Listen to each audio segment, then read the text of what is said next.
नमस्कार दोस्तों, मेरा नाम है विजय कुमार गिरी और मैं आप लोगों का हार्दिक स्वागत करता हूं अपने YouTube चैनल जिसका नाम है सुगा क्लासेस फॉर एग्रीकल्चर। दोस्तों, आज हम सब लोग इंस्टेंट हार्टिकल्चर का तीसरा लेक्चर पढ़ेंगे जिसमें से मैं क्लासिफिकेशन ऑफ फ्रूट क्रॉप के बारे में पढ़ाऊंगा। देखो, अभी क्लासिफिकेशन ऑफ फ्रूट क्रॉप ही चल रहा है।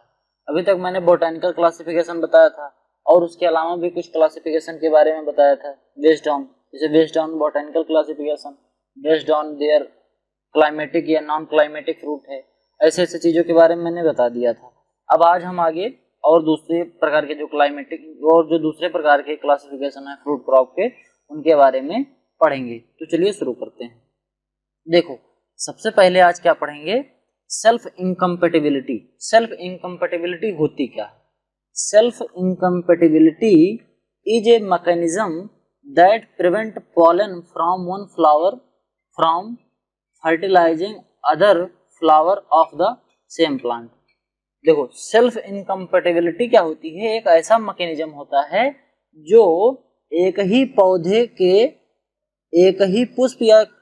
पौधे के पुष्पों के बीच में जब परागण होता है तो उसमें फल नहीं बनते हैं। समझ पा रहे हो? जैसे मान लो कि ये देखो, ये फूल है, ठीक। अब इस फूल का ये जो है पीला पीला जो दिख रहा है, ये एंथर है, यानी कि ये मेल पार्ट है, और ये जो ऊपर वाला ये स्टिग्मा दिख रहा है, ये फीमेल पार्ट है। अगर यहाँ से कोई परागकण या कोई पॉलन यहाँ पर जाता है तो यहाँ पे जाके जर्मिनेट नहीं होगा, इसको फर्टाइल नहीं करेगा, फर्टिलाइज नहीं करेगा, यानी कि इसमें निषेचन नहीं कर पाएगा। तो अगर निषेचन नहीं करेगा तो क्या हो जाएगा? निषेचन नहीं करेगा तो फ्रूट का डेवलपमेंट नहीं होगा, फ्लावर ही रहेगा और सूख जाएगा फ्लावर सूख के गिर जाएगा। इसी को कहते हैं सेल्फ इनकम्पेटिबिलिटी, यानी कि स्वबाध्यता, यानी कि अपने आप से खुद से ही फर्टिलाइजेशन वो नहीं कर पाता है। जैसे मान लो एक फूल ये है, कोई एक फूल यहाँ भी है, यहाँ पर भी है, लेकिन ये दोनों फूल किसी एक ही पौधे के हैं। समझ पा रहे हो? किसी एक ही पौधे के हैं।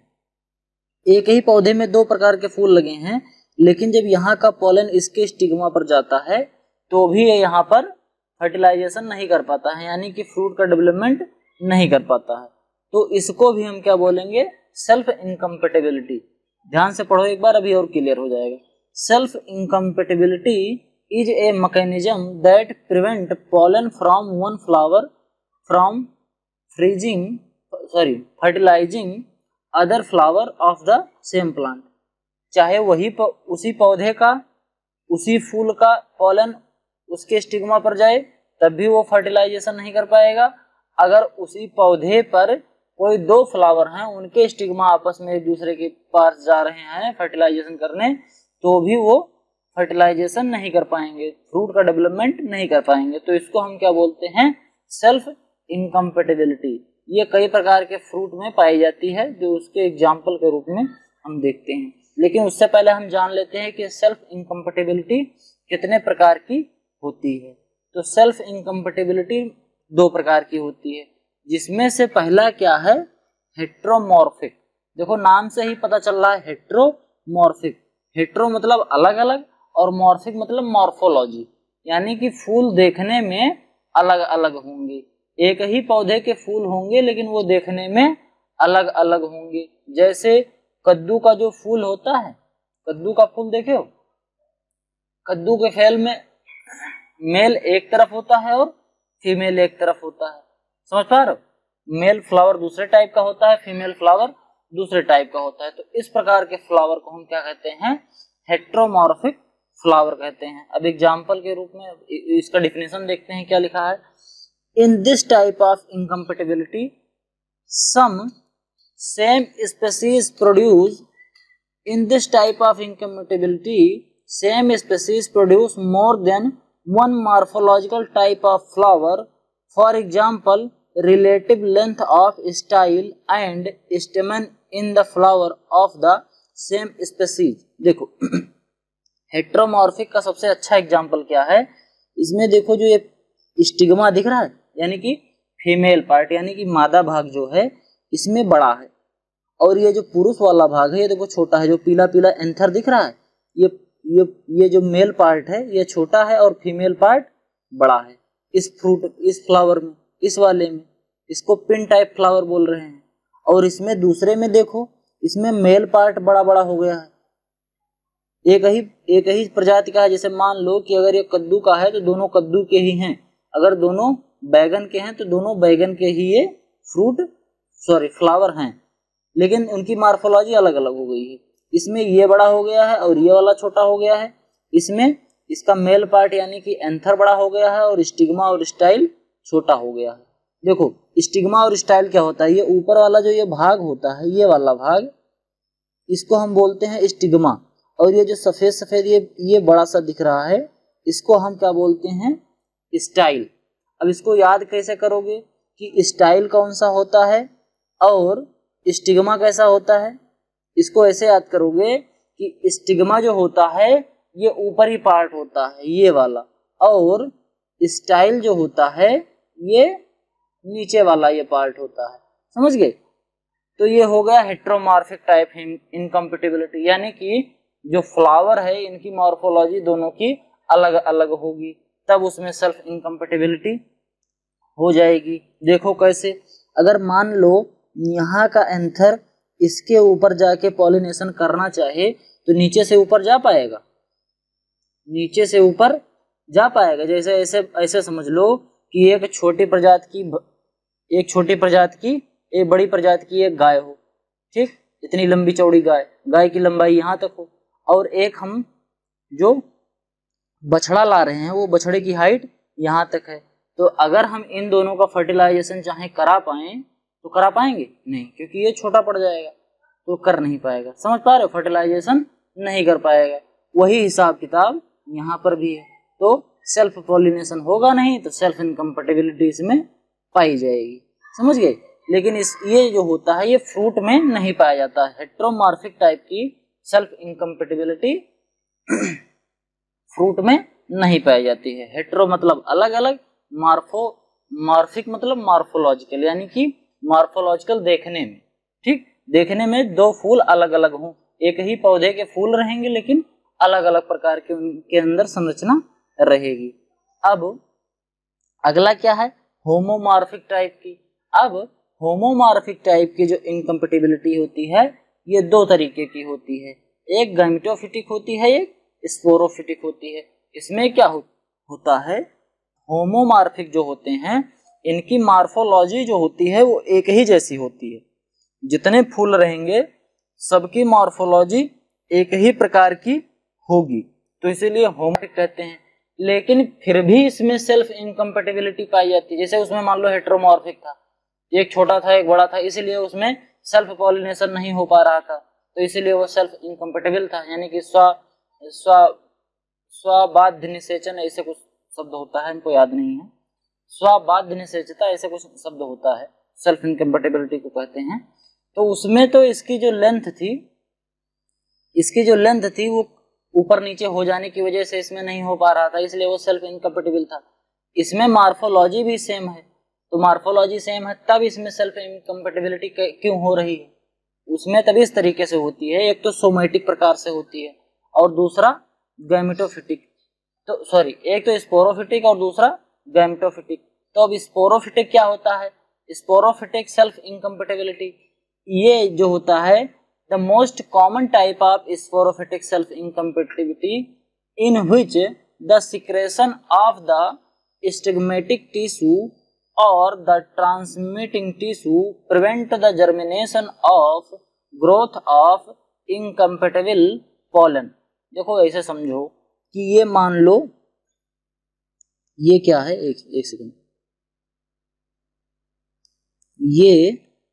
ये आपका बन गया फीमेल पार्ट, ठीक, और ये बन गया मेल पार्ट। समझ पा रहे हो, ये है आपका मेल पार्ट, यानी कि ये है एंथर और ये है स्टिग्मा।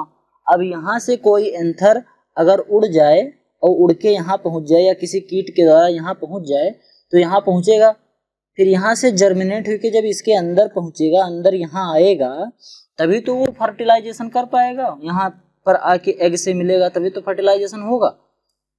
तो जब यहाँ पे आ जाता है एंथर, यहाँ आके पहुँच जाता है, तो यहाँ पे जर्मिनेशन जो होता है यहाँ की जो स्टिग्मेटिक टिश्यू होते हैं, यहाँ पे स्टाइल पर, मादा के जो स्टाइल पर, यहाँ स्टिग्मा पर जो स्टिग्मेटिक टिश्यूज होते हैं, स्टिग्मा पर देखो लिख रहा है स्टिग्मेटिक टिश्यूज, यानी कि स्टिग्मा वाले जो टिश्यूज होते हैं और ट्रांसमिटिंग जो ये टिश्यूज होते हैं ऊपर वाले, ये जो पॉलन आता है, इस पॉलन ग्रेन को, यानी कि ये जो परागकण आता है, इसको यहाँ जमने नहीं देते हैं। तो यहाँ जमेगा नहीं तो जमेगा नहीं तो अंदर जाएगा कैसे? तो अंदर जाएगा नहीं तो सेल्फ इनकम्पेटिबिलिटी हो जाएगी अपने आप, जब अंदर जा ही नहीं पाएगा। समझ पा रहे हो? मतलब यहाँ तक तो पॉलन पहुंच गया, यहाँ तक तो पॉलन पहुंच गया, लेकिन इसके अंदर नहीं जा पा रहा। तो जब तक अंदर नहीं जाएगा, इसको स्टाइल से होके स्टिग्मा पर गिरता है, फिर स्टाइल से जर्मिनेट होके अंदर पहुंचता है यहाँ अंडाशय में। तो जब तक ऐसा नहीं होगा तब तक फर्टिलाइजेशन हो नहीं पाएगा। समझ गए ये फिनोमिना? तो ये तो हो गया स्पोरोफिटिक टाइप की सेल्फ इनकम्पेटिबिलिटी। ये किस में पाई जाती है? मैंगो, आंवला और कोकोआ, ये 3 फ्रूट क्रॉप में इस टाइप की सेल्फ इनकम्पेटिबिलिटी पाई जाती है। अब अगला क्या है? गैमेटोफिटिक। अब गैमेटोफिटिक सेल्फ इनकम्पेटिबिलिटी कैसी होती है? देखो क्या लिखा है, the inability of the gametes from the same parent plant to fuse and form a zygote, or if the zygote form then it fail to develop। अब इसमें क्या होता है कि ये मान लो क्या है, वही है फीमेल पार्ट, ये है आपका मेल पार्ट। ठीक, यहां से एक पॉलन निकला, यहां से एक पॉलन आया यहाँ पर, और यहाँ पहुंचने के बाद जर्मिनेट हो गया। ठीक, जर्मिनेट होके अंदर चला गया, यहाँ आ गया। अब यहाँ पे जो अंड था, ओव्यूल जो थे, ठीक, यहाँ पे जब आया तो ये जाइगोट फॉर्म नहीं कर पाएगा। यहाँ पे चला तो जाएगा, लेकिन जो मेल और फीमेल पार्ट हैं, ये दोनों यहाँ पर फ्यूजन नहीं कर पाएंगे। तो जब तक फ्यूजन नहीं करेंगे तब तक जाइगोट बनेगा नहीं, और जब जाइगोट नहीं बनेगा तो फ्रूट का डेवलपमेंट नहीं होगा। जब तक जाइगोट नहीं बनता है तब तक फर्टिलाइजेशन की क्रिया पूरी नहीं होती है। तो इसमें अगर उसी पौधे का पॉलन इसमें पहुंच गया या उसी फूल का पॉलन पहुंच गया, तो ये अगर जर्मिनेट होके नीचे चला भी जाएगा तो यहाँ जाके वो फर्टिलाइजेशन नहीं कर पाएगा, यानी कि फ्यूजन नहीं कर पाएगा। फ्यूजन के थ्रू हुई इसमें जाइगोट बनते हैं, तो जाइगोट नहीं बनेगा। और अगर जाइगोट बन भी गया, मान लो कि यहाँ पहुंच गया, फर्टिलाइजेशन हो भी गया और जाइगोट बन भी गया, तो जाइगोट बनने के बाद जाइगोट जब तक बड़ा नशा नहीं होगा तब तक फ्रूट बड़ा कैसे होगा? जब तक वही जाइगोट बढ़ता है, जैसे फर्टिलाइजेशन के बाद जो जाइगोट बनता है वही जाइगोट धीरे धीरे बड़ा होता है, फिर धीरे धीरे बड़ा होकर तो वही सीड बनता है, फ्रूट बनता है। तो अगर वो फर्टिलाइजेशन हो भी गया, जाइगोट मान लो एक समय के लिए कि जाइगोट बन भी गया, तो वो बड़ा नहीं होगा। ठीक, वो छोटा ही रहेगा और छोटे पे ही वो डेड होके समाप्त हो जाएगा, छोटे पे ही मर जाएगा, उसका वृद्धि और विकास नहीं होगा। अब देखो इसका एग्जाम्पल क्या होता है, फलों में ये बेर, लोकार्ट, पाइनएप्पल, एप्पल, पियर, एप्रिकॉट, आलमंड और चेरी, इन सब में पाया जाता है। समझ में आया? अब देखो आगे टाइप ऑफ डाइकोगैमी। डाइकोगैमी क्या होता है? डाइकोगैमी होता है मेल और फीमेल पार्ट का अलग अलग समय पर पकना। जैसे एक फूल होता है, उस फूल में मेल पार्ट भी होगा और फीमेल पार्ट भी होगा। अगर एक परफेक्ट या कंप्लीट फ्लावर है, परफेक्ट फ्लावर या कंप्लीट फ्लावर है, तो उसमें मेल और फीमेल पार्ट दोनों होंगे। ठीक, और दोनों होंगे, लेकिन पता चला कि जो मेल पार्ट है वो पहले पक रहा है या फीमेल पार्ट पहले पक रहा है, दोनों कंडीशन हो सकती है। ऐसा भी हो सकता है कि कभी मेल पार्ट पहले पक जाए, कभी फीमेल पार्ट पहले पक जाए, और ऐसा भी होगा कि मेल और फीमेल दोनों पार्ट एक साथ ही मैच्योर हो जाए। ठीक, तो उससे रिलेटेड कुछ टर्मिनोलॉजी है, उसको हम लोग जान लेते हैं। पहला क्या है? प्रोटेंड्री। ये क्या होता है? प्रो मतलब पहले और टेंड्री मतलब टेंड्रिल्स। इसमें क्या होता है? द कंडीशन ऑफ फ्लावर मतलब फ्लावर की वह condition, those male part mature before the female part. इसमें जो मेल पार्ट होता है वो फीमेल से जल्दी पक जाता है। समझ पा रहे हो? जैसे ये एक फ्रूट है, ठीक, सॉरी एक फ्लावर है, इसका ये मेल पार्ट है, ये चारों जो हैं, और ये क्या है? फीमेल पार्ट है। अब इसमें क्या होगा कि ये वाले जो एंथर होंगे, ये एंथर पहले मैच्योर हो जाएंगे, लेकिन इसका जो स्टाइल और स्टिग्मा है, ये दोनों पार्ट, ये वाला और ये वाला, ये दोनों मैच्योर नहीं हुए रहेंगे। ठीक, तो इस टाइप को हम क्या कहते हैं, प्रोटेंडरी। ठीक, ये किसमें किसमें पाया जाता है, पाया जाता है ये कोकोनट में, सपोटा में और वालनट में। तो ये हो गया एक प्रकार की टर्मिनोलॉजी प्रोटेंडरी। अब अगला क्या है, प्रोटोगाइनी। ठीक, protogyny, the condition of flower whose female part mature before the male ones. इसमें क्या होता है कि जो फीमेल पार्ट होता है वो पहले पक जाता है और मेल पार्ट बाद में पकता है। अब इन दोनों में थोड़ा सा कंफ्यूजन होता होगा, तो मैं इसको आसानी से बता देता हूँ। प्रोटोगाइनी में क्या लगा है, गाइनी यानी कि जी, तो इसको क्या बोलोगे, जी से ऐसे याद कर सकते हो, जी से जाइगोट, जी से जाइगोट, स्पेलिंग अलग होती है, खैर जड़ होती है उसमें। प्रोटोगाइनी को याद कर सकते हो, प्रोटोगाइनी मतलब जाइगोट। ठीक, जाइगोट, और जाइगोट किस में पाया जाता है, जाइगोट का फॉर्मेशन कहाँ होता है, फीमेल पार्ट में तो होता है। जाइगोट का फॉर्मेशन फीमेल पार्ट में ही होता है, यानी कि जो प्रोटोगाइनी होती है उसमें प्रोटो मतलब प्रो मतलब पहले और गाइनी मतलब जाइगोट यानी कि अंडाशय। गाइनी का शाब्दिक अर्थ होता है अंडाशय, तो प्रोटोगाइनी मतलब प्रो मतलब पहले और गाइनी मतलब अंडाशय, यानी कि जिसमें अंडाशय पहले पक जाता है, यानी कि फीमेल पार्ट पहले मैच्योर हो जाता है, उसको हम कहते हैं प्रोटोगाइनी। इसको याद करने का ट्रिक, प्रोटोगाइनी, गाइनी से प्रोटोगाइनी, गाइनी से जाइगोट। ठीक, प्रोटोगाइनी, जाइगोट, और जाइगोट बनता किसमें है, वो फीमेल पार्ट में। इसको गाइनी को ऐसे याद कर सकते हो, गाइनी का मतलब अंडाशय भी होता है। ठीक, जैसे प्रोटोगाइनी, हर्माफ्रोडाइट और ढेर सारे भी टर्मिनोलॉजी है, तो हम बाद में बताएंगे। प्रोटेंडरी में पहले मेल पार्ट और प्रोटोगाइनी में फीमेल पार्ट। और इसको ऐसे एक तरीका और भी है, इसमें देखो एक जी शब्द है। ठीक, प्रोटोगाइनी और प्रोटेंडरी, तो इसमें जो जी शब्द है, एफ और जी एक साथ होते हैं, एफ और जी एक साथ होते हैं, समझ गए। तो अगर जी रहेगा तो पहले एफ को मैच्योर करेगा, अगर जी पहले मिल जाएगा हमको शब्दावली में, तो जी मिल जाएगा तो पहले एफ को मैच्योर कर देगा, यानी कि फीमेल पार्ट को। ऐसे मैंने याद किया था, हो सकता है आपको याद करने का तरीका कुछ ना अच्छा लगे, या कोई दूसरा तरीका आप लोग अपना पाएं, या आपको ऐसे ही याद हो जाए, तो आपके ऊपर डिपेंड करता, लेकिन मैंने ऐसे याद किया था कि अगर ये जी है तो पहले एफ को मैच्योर करेगा, यानी कि फीमेल पार्ट को मैच्योर करेगा। तो प्रोटोगाइनी फीमेल पार्ट पहले मैच्योर होता है। ये किस में पाया जाता है, बनाना में, फिग में, पोमग्रेनेट में, प्लम में और अनोना में, ये सब फ्रूट में प्रोटोगाइनी पाया जाता है। अब उसके बाद फिर क्या है, हेट्रोडाइकोगैमी, हेट्रोडाइकोगैमी, हेट्रो मतलब अलग अलग और डाइकोगैमी मतलब मैच्योर होना, फीमेल और फीमेल पार्ट का अलग अलग समय पर मैच्योर होना, तो ये हो गया डाइकोगैमी। अब देखो, डाइकोगैमी का मतलब होता है मेल और फीमेल जो पार्ट हैं फ्लावर के, उनका अलग अलग समय पर मैच्योर होना, कोई पहले होगा कोई बाद में होगा। और हेट्रो मतलब अलग अलग। अब इसमें यह भी नहीं कन्फर्म है कि पहले मैच्योर होगा कौन।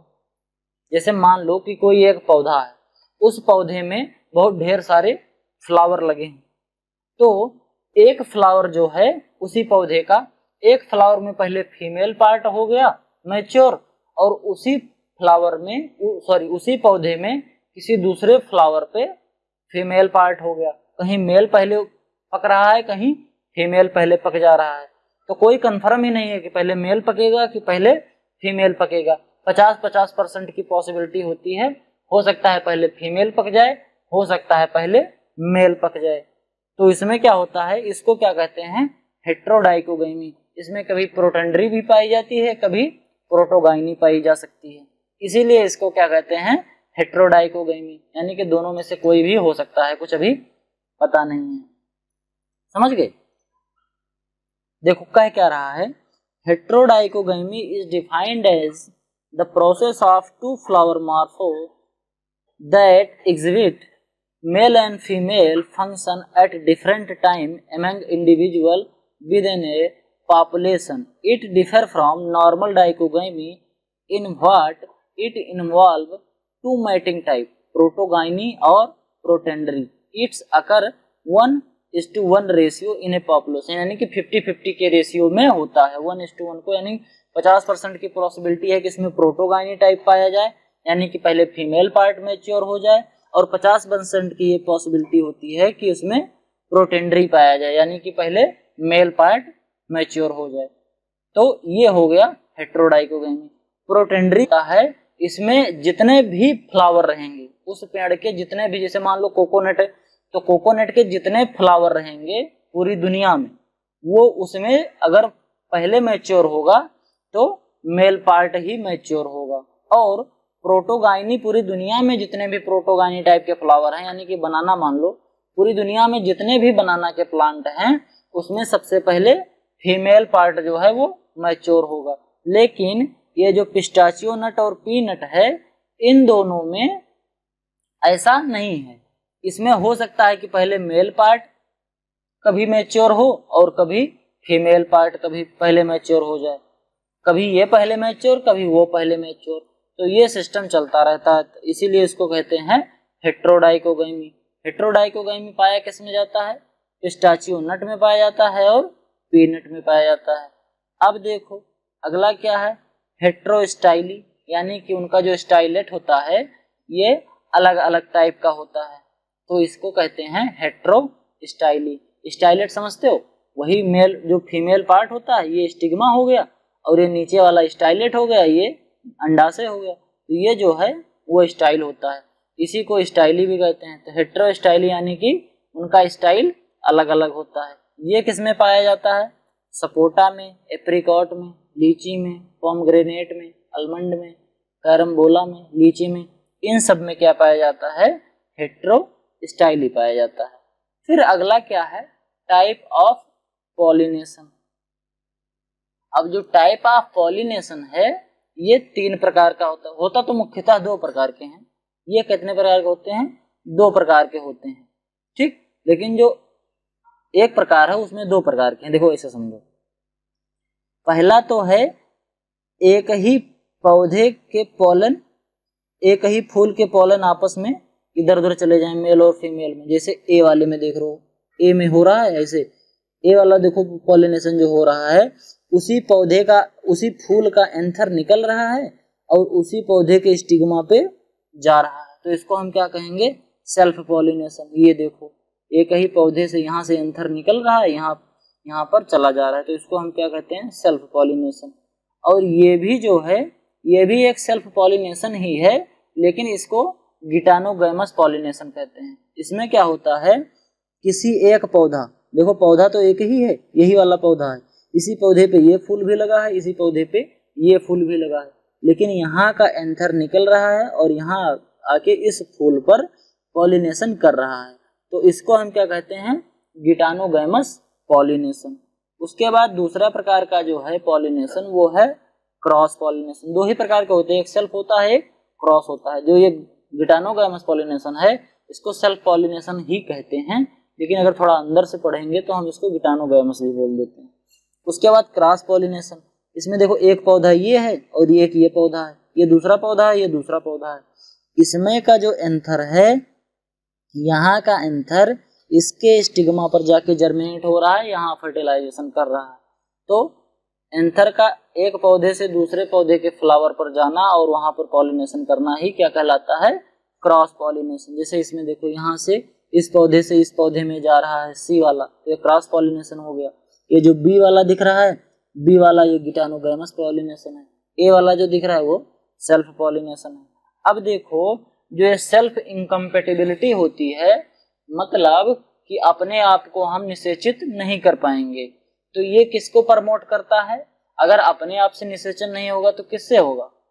तो क्रॉस पॉलिनेशन से होगा, ठीक, इससे होगा। तो यानी कि जो सेल्फ इनकम्पेटिबिलिटी होती है ये क्रॉस पॉलिनेशन को प्रमोट करती है। एक बार फिर से सुनो, जो सेल्फ इनकम्पेटिबिलिटी होती है ये क्रॉस पॉलिनेशन को इम्प्रूव करती है, यानी कि क्रॉस पॉलिनेशन को बढ़ावा देती है, इन्हांस करती है। अगर सेल्फ इनकम्पेटिबिलिटी रहेगी पौधे में तो वो अपने आप को निषेचित कर नहीं पाएगा, कोई पौधा या कोई फूल अपने आप में निषेचन नहीं कर पाएगा। तो अगर अपने आप में निषेचन नहीं कर पाएगा तो दूसरे की आवश्यकता पड़ेगी, दूसरे फ्लावर के पॉलन की आवश्यकता पड़ेगी, दूसरे प्लांट के। तो अगर दूसरे से आएगा तो क्या हो जाएगा, क्रॉस पॉलिनेशन हो जाएगा। तो जो सेल्फ इनकम्पेटिबिलिटी होती है ये क्रॉस पॉलिनेशन को बढ़ावा देती है। समझ गए? अब देखो टाइप ऑफ पॉलिनेशन में सेल्फ पॉलिनेशन। अब सेल्फ पॉलिनेशन में क्या होता है, क्लिस्टोगैमी होती है। क्लिस्टोगैमी क्या होती है?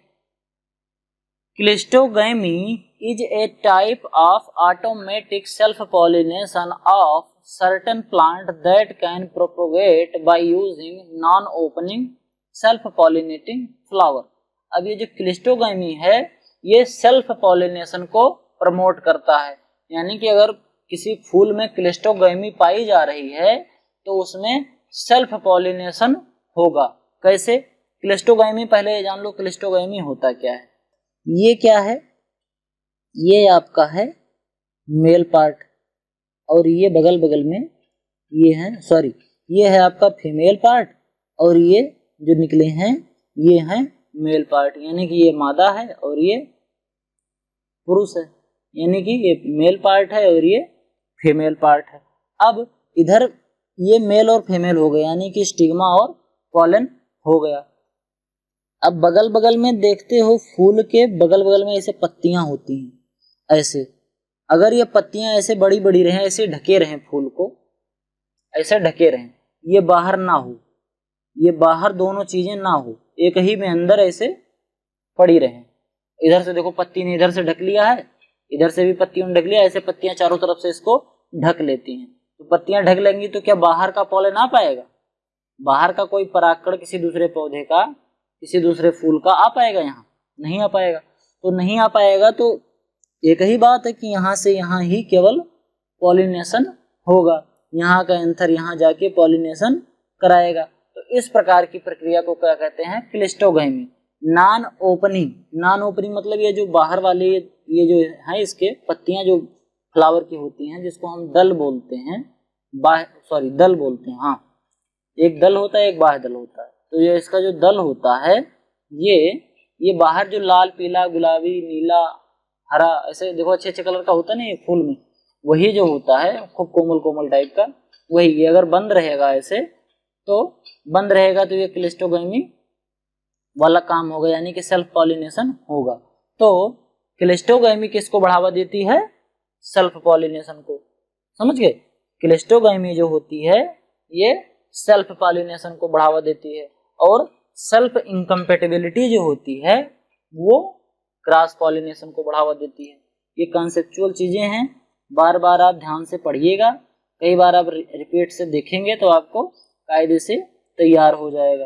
अगर ये तैयार हो गया तो बाद में कंफ्यूजन नहीं होगी। कभी कभी एग्जाम में पूछा जाता है कि क्लिस्टोगैमी क्या होता है, जैसे ऐसे पूरा डिफिनेशन दे देगा और बीच में वहां भरने को दे देगा कि हाँ यहाँ पे भरो ये है क्या क्लिस्टोगैमी, ये नोन एज, पूरा डिफिनेशन देगा फिर नोन एज तो लिखना पड़ेगा वहाँ क्लिस्टोगैमी, तो हमको पता रहेगा तभी तो हम लिख पाएंगे। ये अभी पूछ ले कि क्लिस्टोगैमी किस में पाया जाता है, तो पाया जाता है किसमें? ग्रेप में, पपाया में और सपोटा में। इन तीन क्रॉप में, इन तीन फ्रूट क्रॉप में क्लिस्टोगैमी पाया जाता है। अब फिर होमोगैमी क्या होती है? होमोगैमी होती है, homogamy is when the anther and the stigma of the flower are being mature at the same time.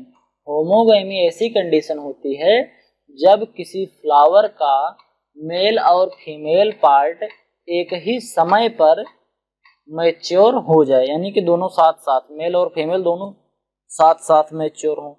एक साथ मैच्योर हो जाएंगे तो सेल्फ इनकम्पेटिबिलिटी होगी, सॉरी सेल्फ पॉलिनेशन होगा। एक साथ पकेंगे तो क्या किसको बढ़ावा देंगे? सेल्फ पॉलिनेशन को, यानी कि जो होमोगैमी होती है यह भी सेल्फ पॉलिनेशन को बढ़ावा देती है। क्लिस्टोगैमी और होमोगैमी ये दोनों सेल्फ पॉलिनेशन को बढ़ावा देती हैं, और जो सेल्फ इनकम्पेटिबिलिटी और डाइकोगैमी, इधर ये जो डाइकोगैमी है, ठीक, ये डाइकोगैमी और सेल्फ इनकम्पेटिबिलिटी, ये दोनों क्रॉस पॉलिनेशन को बढ़ावा देती हैं। समझिए, दो चीजें सेल्फ पॉलिनेशन को बढ़ावा देती हैं और दो चीजें क्रॉस पॉलिनेशन को बढ़ावा देती हैं। ये जो डाइकोगैमी है और सेल्फ इनकम्पेटिबिलिटी है, ये दोनों क्रॉस पॉलिनेशन को बढ़ावा देती हैं, और जो क्लिस्टोगैमी है और होमोगैमी है, ये दोनों सेल्फ पॉलिनेशन को बढ़ावा देती हैं।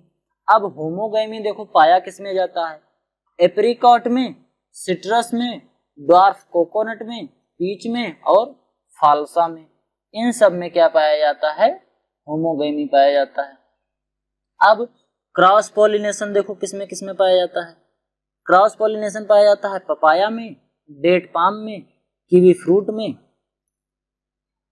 ग्रेप में, बेल, वाइन, पल्मेरा पाम में पाया जाता है। इन सब में क्या पाया जाता है, क्रॉस पॉलिनेशन पाया जाता है। फिर अगला क्या है, classification of fruit crop on the basis of centre of origin, यानी कि उत्पत्ति स्थान के आधार पर फलों का वर्गीकरण। इसमें देखो क्या है, चाइना में किसका किसका ओरिजिन प्लेस है, lychee, sweet orange, mandarin, persimmon, mulberry, loquat, peach, apricot, Japanese plum, इन सब का ओरिजिन प्लेस जो है वो चाइना है। अब इंडिया में किसका किसका ओरिजिन प्लेस है, बेल का, जैक फ्रूट, कागजी लाइन, फाल्सा, इन सब का ओरिजिन प्लेस है इंडिया। उसके बाद ब्राजील किसका किसका ओरिजिन प्लेस है, केजू नट, पैशन फ्रूट, पाइन एप्पल, इन सब का ओरिजिन प्लेस है ब्राजील। उसके बाद ट्रॉपिकल अमेरिका को मेक्सिको भी कहते हैं। यहाँ देखो मिसप्रिंटिंग हो गई है, लिखने में गड़बड़ हो गया है, तो ये ट्रॉपिकल अमेरिका को मेक्सिको भी कहते हैं। ये कस्टर्ड एप्पल और पपाया का ओरिजिन प्लेस है, ठीक। उसके बाद मेक्सिको, अगर मेक्सिको केवल लिख के आए, अगर ट्रॉपिकल अमेरिका और मेक्सिको आए तो इन दोनों कंडीशनों में, अगर जैसे मान लो पपाया का कोई पूछ रहा है ट्रॉपिकल अमेरिका या मेक्सिको, तो उसमें इसमें सही है।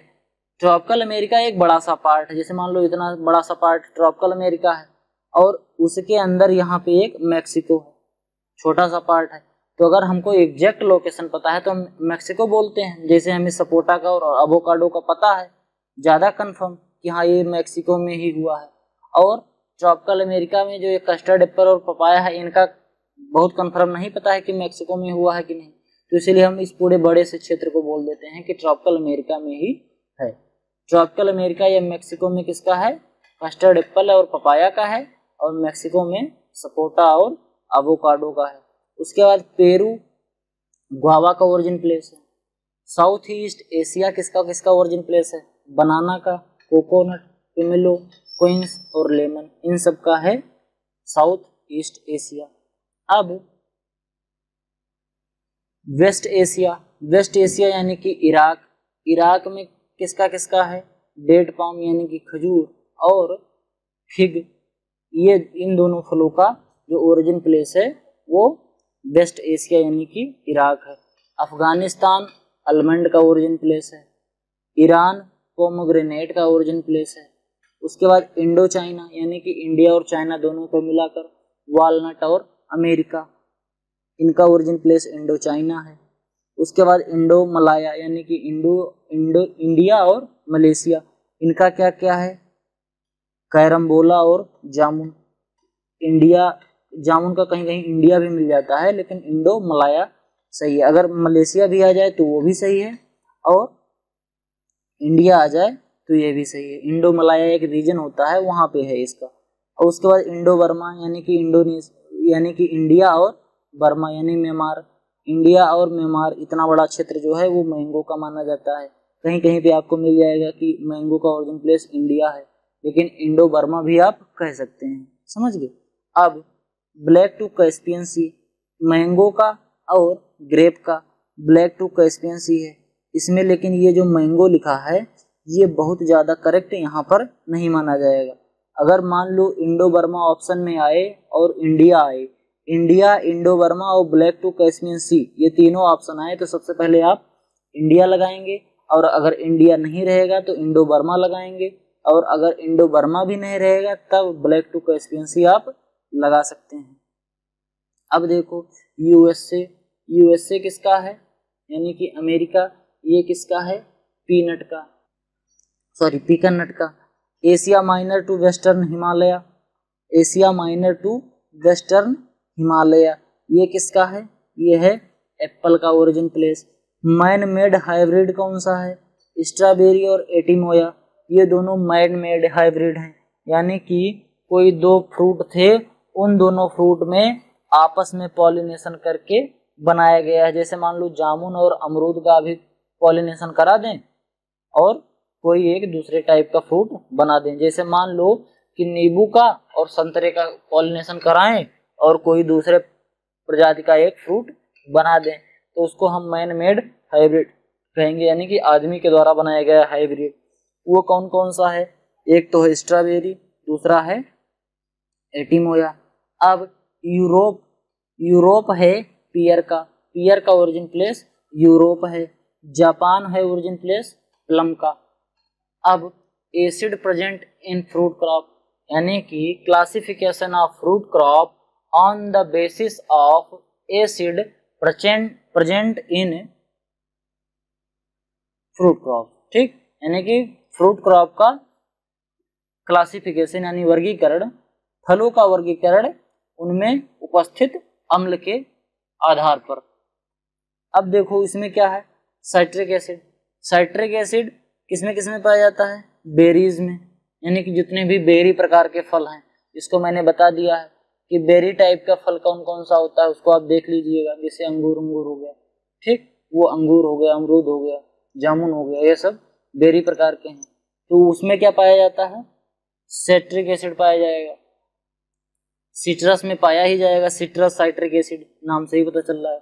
गुआवा में, पाइनएप्पल में, पियर में, इन सब में साइट्रिक एसिड पाया जाएगा। फिर malic acid, malic acid apple, banana, cherry, plum, melon, इन सब में मैलिक एसिड पाया जाता है। यही दो ही प्रकार के मुख्य प्रकार के एसिड होते हैं, एक साइट्रिक एसिड, एक मैलिक एसिड, जो पौधों में पाए जाते हैं।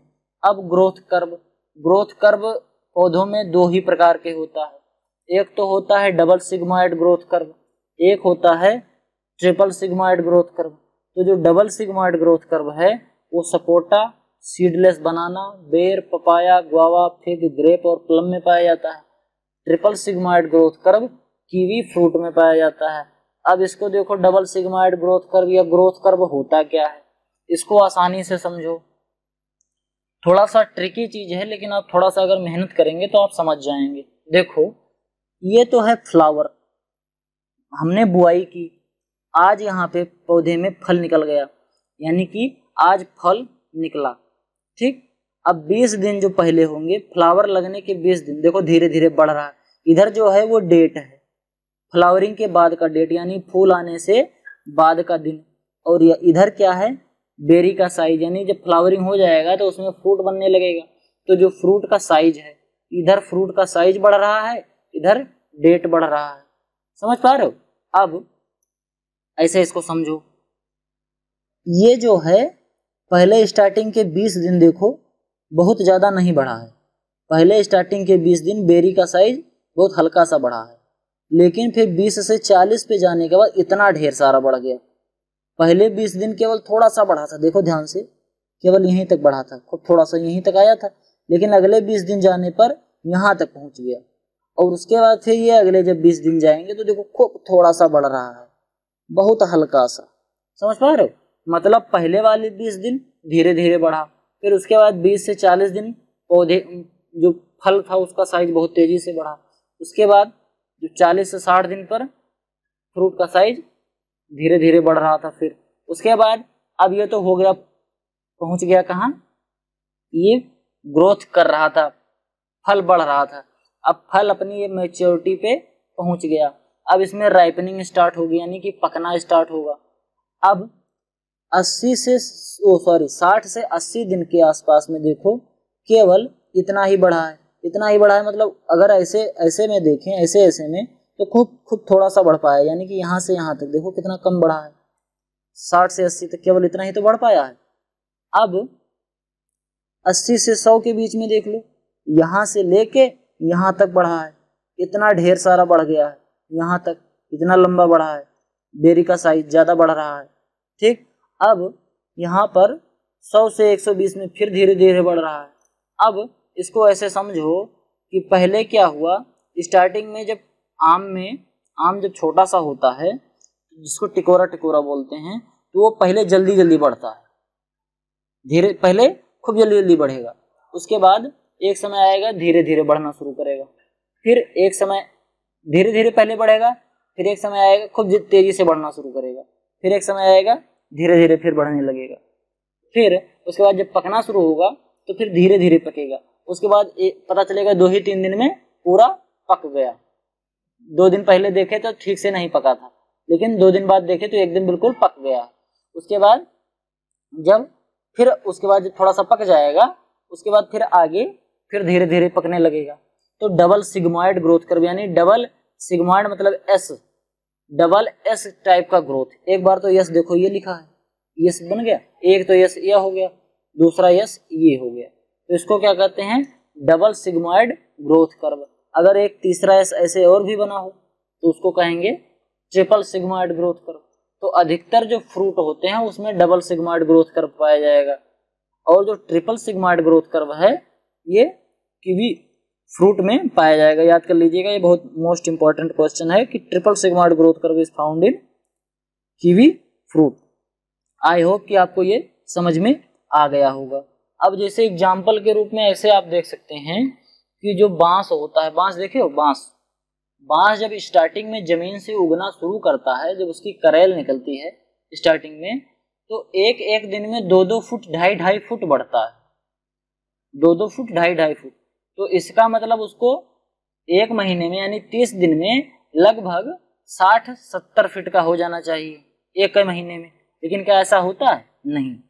स्टार्टिंग में वो 4-5 दिन तक 1-2 फुट रोज बढ़ेगा, उसके बाद फिर अगले 5-6 दिन के बाद फिर धीरे धीरे बढ़ना स्टार्ट होगा। समझ गए? पहले स्टार्टिंग में बहुत तेजी से बढ़ गया, उसके बाद फिर धीरे धीरे बढ़ना शुरू किया। तो ये हो गया ग्रोथ कर्व, कैसे ग्रोथ कर रहा है। कभी ये देखो धीरे धीरे बढ़ रहा है, तेजी से बढ़ा, फिर धीरे धीरे बढ़ रहा है, फिर धीरे धीरे बढ़ रहा है, फिर तेजी से बढ़ा, फिर धीरे धीरे बढ़ रहा है।